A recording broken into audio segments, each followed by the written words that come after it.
I think always a realistic picture painted before the patient has surgery of what things are going to be like for extended duration of time. Like somebody who has a rotator cuff repair.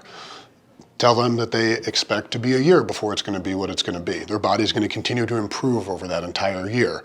It's not at that 6-week mark when the sling comes off that they're brand new and they can do whatever they want. We talk about coping mechanisms a lot of the time too, about say this person who had an injury that has prevented them from doing some of their leisure activities, how to get them back to their leisure activities, or how to grade those activities so that they're able to at least partially complete them, and then we can work on, through therapy, getting to them being able to complete those activities like they want to do.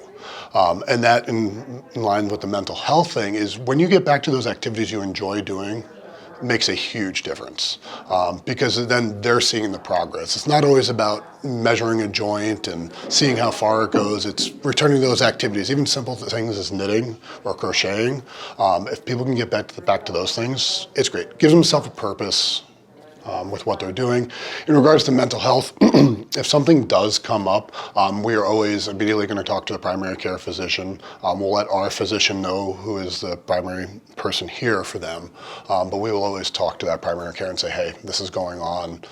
Anything from cutting to substance abuse, there's been a number of different things we've run into, or if it's a minor. We recently had a situation where a minor was cutting, and the therapist had to have a tough talk and actually call the parents. Now, luckily, the parents were aware that this was going on and they were actively seeking treatment for it.